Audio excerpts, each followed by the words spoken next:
नमस्कार दोस्तों, स्वागत है आपका एक बार फिर से हमारे इस चैनल गरुड़ धर्मार्थ पर। मित्रों, अगर आप अपने जीवन में कुछ नया सीखने की चाह रखते हैं तो चैनल को सब्सक्राइब जरूर कर लें।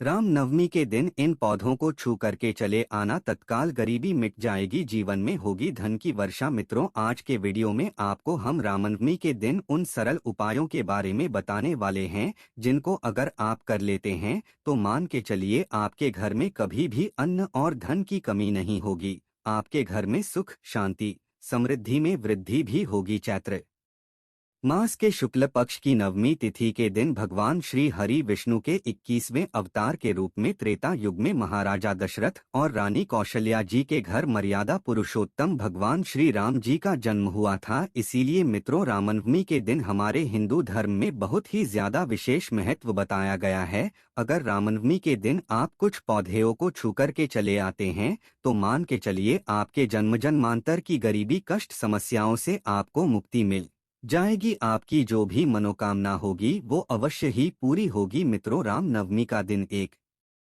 बहुत ही शुभ दिन समझा गया है। रामनवमी इस बार 30 मार्च 2023 दिन गुरुवार को पड़ रही है। बता दें, इस दिन अमृत सिद्धि योग, ब्रह्मा योग, इंद्र योग, ऐसे कुल 52 तरीके के नए योग बन रहे हैं। आपको बता दें, कुछ ऐसे पौधों के बारे में हमारे धर्मशास्त्र में बताया गया है जिसमें रामनवमी के दिन ब्रह्मांड की महासर्वशक्तिशाली शक्तियों का वास होता है।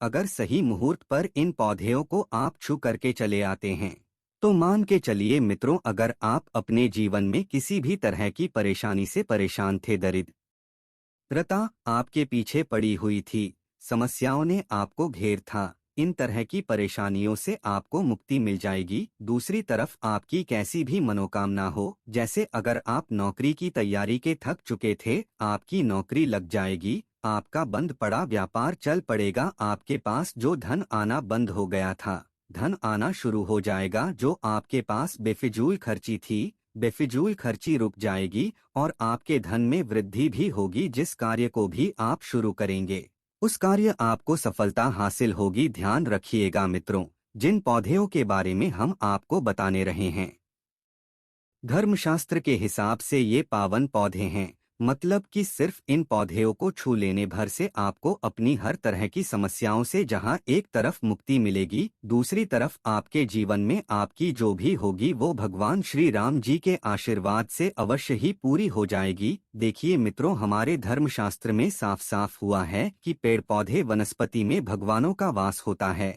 इसीलिए पुराने समय के जो लोग होते थे वो सुबह उठते साथ ही पहले तो घर की झाड़ू लगाते थे, फिर घर के पास वाले किसी भी बड़े पौधे पर जाकर एक लोटा जल अर्पित कर देते थे, क्योंकि पुराने समय के लोगों को ये बात पता होती थी कि पौधों पर देवी देवताओं का वास होता है। देखिए, साइंस भी ये बात कहता है कि पेड़ पौधे वनस्पति फ्री में हमें वायु प्रदान करते हैं कि बिना हमारा जीवन संभव ही नहीं है।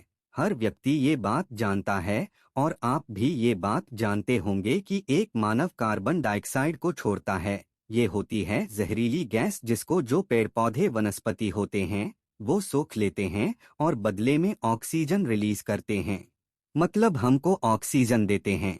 इसी तरह से अगर आप अपने जीवन में समस्याओं से घिरे हुए हैं, नकारात्मक शक्तियों ने आपको घेर लिया है और आप इन देव पौधों को छू लेते हैं, तो बस इन पौधों को छूने भर से मान के चलिए आपकी नकारात्मक शक्तियां वह पेड़ पौधे सोख लेंगे और आपके जीवन में सकारात्मक ऊर्जा का वास ला देंगे। मित्रों, ग्रंथों में भी बताया गया है कि रामनवमी के दिन कुछ ऐसे पौधे हैं जिन पर साक्षात भगवान श्री राम, माता रानी जी और ब्रह्मांड की कई सर्वशक्तिशाली शक्तियों का वास होता है। मित्रों, आपकी जानकारी के लिए बता दें कि रामनवमी का दिन एक ऐसा दिन है जिस दिन भगवान श्री राम जी की पूजा करने का एक अलग ही विशेष महत्व होता है। इस दिन माता रानी जी के नवमी स्वरूप सिद्धिदात्री जी की भी पूजा पाठ की जाती है। नवमी का दिन इसलिए भी विशेष हो जाता है क्योंकि भगवान श्री राम, माता सिद्धिदात्री जी की पूजा के साथ इस दिन कन्या पूजन भी होता है। कन्या पूजन के बारे में आपको एक बात मित्रों कहा गया है कि अगर आप नवरात्रि के 9 दिन व्रत रख रहे हैं, पूजा पाठ कर रहे हैं, तो माता रानी जी इससे ज्यादा आपकी कन्या पूजन में खुश होती हैं। मतलब एक तरफ आप व्रत रख लीजिए, पूजा पाठ कर लीजिए और एक तरफ आप अच्छे से कन्या पूजन कर लीजिए। माता रानी जी आपकी कन्या पूजन से प्रसन्न होकर तुरंत ही आपको आशीर्वाद दे देती हैं। इसीलिए रामनवमी का दिन और भी ज्यादा विशेष और महत्वपूर्ण हो जाता है। वीडियो को मिस मत कीजिएगा मित्रों, क्योंकि यह वीडियो के लिए नहीं आपके पूरे परिवार के लिए बहुत ही ज्यादा लाभदायक हो सकता है, क्योंकि जिन पौधों के बारे में हम आपको बताने आ रहे हैं, सिर्फ रामनवमी के दिन इन पर ब्रह्मांड की महा सर्वशक्तिशाली शक्तियों के साथ माता रानी जी का वास होता है।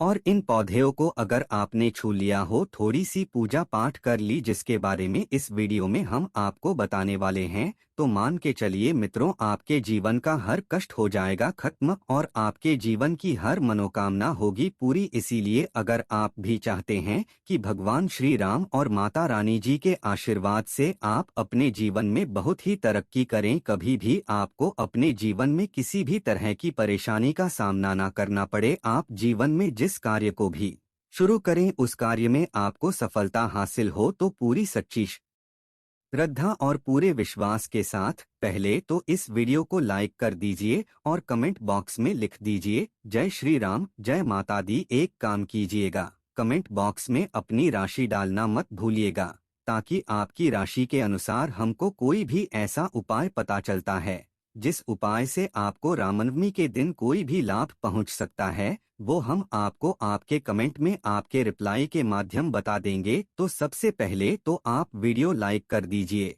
और अपनी राशि कमेंट बॉक्स में डालना मत भूलिएगा। सबसे पहला पौधे जो आपको नवमी के दिन अवश्य ही छू करके आना है, वह है बेल का पौधे। बिल्कुल सही सुना आप लोगों ने मित्रों, बेल पौधे एक ऐसा पौधे है जिसके प्रत्येक पत्ते में माता पार्वती जी का वास होता है। इस पौधे में आपको भगवान भोलेनाथ जी का वास मिल जाएगा। बेल पौधे की जड़ में भगवान ब्रह्मा जी का वास होता है। कहा जाता है बेल पौधे की जड़ में स्वर्ग तक बसता है। तो आपको बस यहाँ करना है मित्रों, एक लोटा जल ले लीजिए, एक लोटे जल में 2-4 बूंद गंगा जल डाल दीजिए। गंगाजल मार्केट में बड़ी आराम से मिल जाता है। घर के पास वाले किसी भी बेल के पेड़ के पास चले जाएं, आपको एक लोटा जल अर्पित करने बेल पौधे को छूना है और अपने घर पर चले आना है। सिर्फ इतना भर अगर आप कर हैं तो मान के चलिए पूरे साल आप रोग मुक्त रहेंगे, बीमारियों से आप लोग बचे रहेंगे। और मान लीजिए किसी बीमारी ने आपको जकड़ भी लिया था, धड़ लिया था, उस तरह की बीमारी से आपको मुक्ति मिल जाएगी, क्योंकि यहाँ पर आपको साक्षात महादेव जी का आशीर्वाद मिल रहा है। तो मित्रों, बेल पौधे को छूना मत भूलिएगा। दूसरा पौधे जिसको आपको अवश्य ही छूना है और भूलना नहीं है, वह है पीपल का पौधे। एक बात ध्यान, पौधों का राजा बोला जाता है पीपल पौधे को। पीपल पौधे पर साक्षात भगवान विष्णु और माता लक्ष्मी जी का वास होता है। और पीपल पौधे जो है मित्रों, उसमें भगवान हनुमान जी महाराज भी बचते हैं और इसमें कई तरह के देवी देवताओं का वास होता है। तो आपको बस यह करना है कि रामनवमी के दिन घर के पास वाले किसी भी पीपल पौधे पर जाना है। पहले तो आप लोगों को ये सुबह के वक्त करना है। ध्यान कि आपको सुबह के वक्त या सूर्यास्त से पहले भी आप ये उपाय कर सकते हैं, लेकिन सुबह के वक्त अगर यह उपाय करते हैं तो बहुत ही अच्छा मन आएगा। लेकिन अगर आपके पास समय नहीं बचता है तो आप सूर्यास्त से पहले मतलब 5-6 बजे तक भी इस उपाय को कर लीजिएगा। पीपल पौधे के पास आपको एक दीपक जलाना है। दीपक जलाने के बाद आपको उस पीपल पौधे की 3 परिक्रमा है। 3 परिक्रमा करते वक्त आपको भगवान श्री हरि विष्णु जी का बीज मंत्र बोलना है। बीज मंत्र इस तरह से है, नमो भगवते वासुदेवाय नमः। हम फिर से रिपीट कर दे रहा हूँ मित्रों, नमो भगवते वासुदेवाय नमः। पीपल पौधे की 3 परिक्रमा लगाते हुए इस बीज मंत्र का जाप कीजिएगा। अब इससे फायदा आपको क्या होगा तो बता दें, आपके राहु केतु जो होते हैं वो भगवान श्री हरि विष्णु जी के हाथ होते हैं। अगर आपने इतना कर दिया तो आपके राहु केतु हमेशा आपका साथ देंगे और अपने जीवन में जिस कार्य को भी शुरू करेंगे उस कार्य में आपको सफलता हासिल होगी। आप अपने जीवन में बहुत ही आगे जाएंगे। और समझा जाता है कि जो व्यक्ति भगवान श्री विष्णु जी का आशीर्वाद हासिल कर लेता है, माता लक्ष्मी जी का भी उसको आशीर्वाद मिलता है और उस व्यक्ति के जीवन में धन खींचा हुआ चला आता है। तीसरा पौधे को अवश्य ही आपको छूना है सूर्यास्त से पहले, वह है नीम का पौधे। बिल्कुल सही सुना आप लोगों ने। एक बात का जरा ध्यान रखिएगा, नवरात्रि के समय नीम के पौधे में माता रानी जी के 9 स्वरूप वास करते हैं। कहा जाता है कि के पौधे को अगर आप लोग नवरात्रि के दिन या रामनवमी के दिन छू करके चले आते हैं तो इससे आपका घर जो है वो हमेशा सुरक्षित रहता है। मान लीजिए आपने नीम के पौधे को छू लिया, आपके लाखों शत्रु आपके खिलाफ खड़े हो, वो आपका कुछ भी नहीं बिगाड़ पाएंगे, क्योंकि यहाँ पर आपको माता रानी जी का साक्षात आशीर्वाद मिल रहा है। आपके घर पर काला जादू, काली विद्या, इन सबका कोई भी असर नहीं होगा।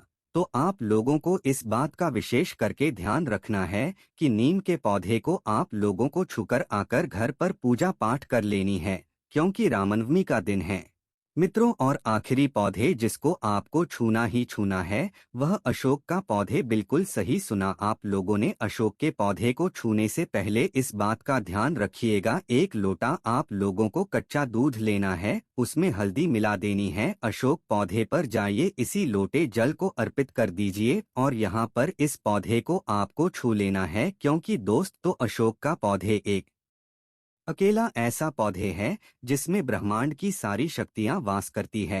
एकादशी हो गया, अमावस्या हो गई, पूर्णिमा हो गई, रामनवमी हो गई, इन तरीके के शुभ दिनों पर ब्रह्मांड की सारी शक्तियां इस पौधे पर वास करने आती हैं। तो बस मित्रों आप लोगों से निवेदन है, लाइक करना मत भूलिएगा और कमेंट बॉक्स में अवश्य लिख दीजिएगा। जय श्री राम, जय माता दी।